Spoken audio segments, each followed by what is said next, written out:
Bonjour à tous, nous sommes heureux de vous retrouver pour une nouvelle vidéo Burda Style dans laquelle nous avons le plaisir de vous présenter le modèle 1A de la revue Burda Easy for Kids numéro 1 2021. Cette combinaison réalisée dans une étoffe parsemée de fruits rouges est un magnifique coton bio dont le bel imprimé est en parfaite harmonie avec la dentelle. Un très beau modèle, agréable, pratique et confortable, qui peut se prêter à toutes les occasions suivant le style que l'on souhaite adopter. Les atouts de ce modèle ? Une jolie dentelle qui agrémente les poches arrondies et des volants aux emmanchures, des liens sur les côtés que l'on serre ou desserre à sa guise, et des boutons pression invisibles sur les épaules.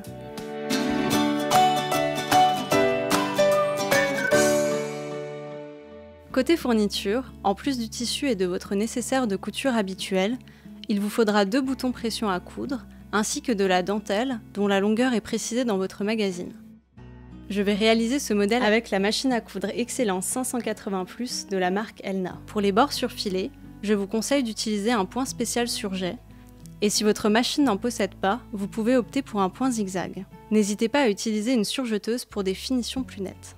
J'ai déjà coupé les pièces 1 à 7 suivant le plan de coupe et reporté toutes les indications indispensables à la réalisation du modèle. Commençons par le haut. Je superpose les devants sur les dos, endroit contre endroit, assemble les côtés à partir du repère 1,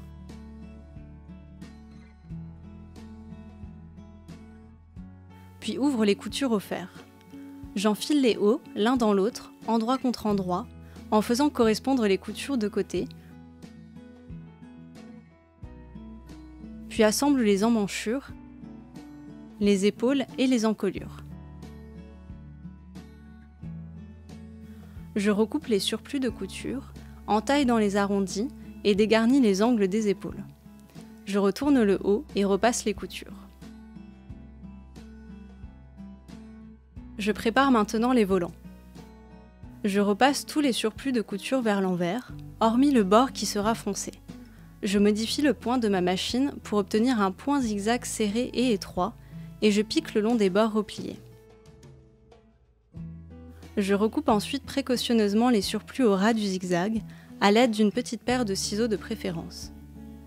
Pour froncer les volants, j'agrandis mon point droit à 4 mm environ et je vais piquer 2 lignes parallèles. La première à 1 cm du bord et la seconde à 7 mm de la première, le tout en laissant dépasser les fils. Je tire sur les fils inférieurs et fronce jusqu'à l'obtention d'une longueur égale à la ligne de montage tracée sur le dos et le devant. Pour le dos, je m'arrête à la ligne de position indiquée au niveau de l'épaule. Puis je noue les fils et répartis les fronces uniformément. Je pose les volants sur mon haut en veillant à ce que la seconde ligne de fronce coïncide avec la ligne de montage. Le volant du dos est posé à partir de la ligne de position vue précédemment. Puis j'épingle le tout. J'assemble les volants en piquant entre les 2 lignes de fronce avec un point d'arrêt aux extrémités. Pour la dentelle, je replie l'extrémité qui sera fixée aux épaules et je l'épingle. Je pose ensuite le bord de la dentelle sur la piqûre du volant, j'épingle et pique le premier bord. Ma dentelle étant moins large que celle du modèle présenté dans le magazine, je dois recouper les surplus des volants et piquer le second bord de la dentelle. Puis je fais de même pour les 3 autres pièces. Passons ensuite aux poches.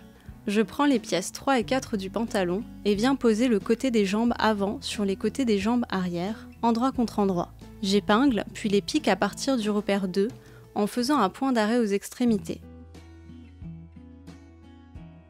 Je surfile et ouvre les coutures au fer. Je prends maintenant les poches dont je surfile le bord de la parmenture coupée à même, puis la plie vers l'envers et la repasse.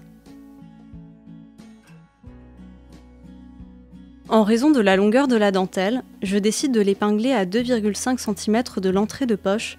J'assemble la dentelle, puis surfile les surplus restants. Petite astuce, pour replier rapidement les surplus arrondis, faites un gabarit de la poche.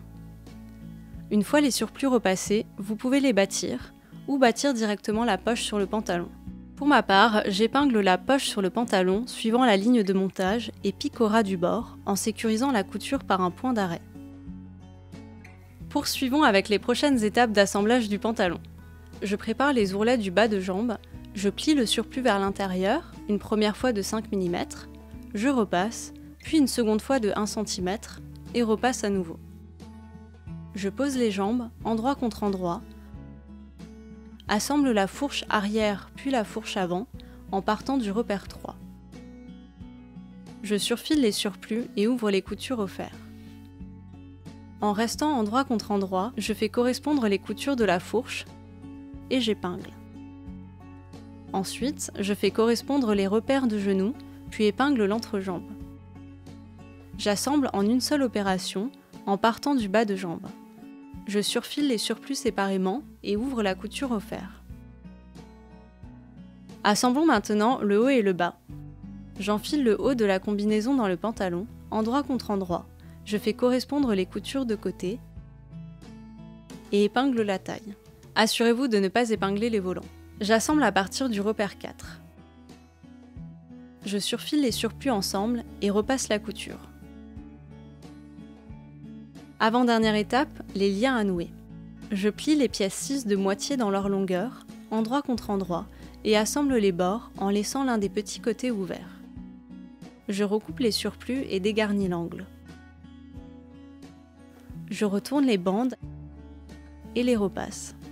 J'épingle les liens suivant la ligne de montage du dos et du devant. Le bord ouvert est dirigé vers le côté. Je pique le bord ouvert des liens en faisant un point d'arrêt aux extrémités, puis recoupe les surplus.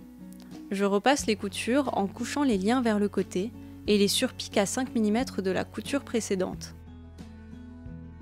Et pour finir, je pique l'ourlet du pantalon à ras. Il ne reste plus qu'à coudre à la main les boutons pression des épaules, suivant l'indication du patron. Si en plus vous souhaitez rajouter un élastique à la taille, reportez-vous à l'étape 22 des explications. Tada! Ma combinaison est terminée. Notre adorable mannequin est prête pour les beaux jours. Et maintenant, à vous de jouer.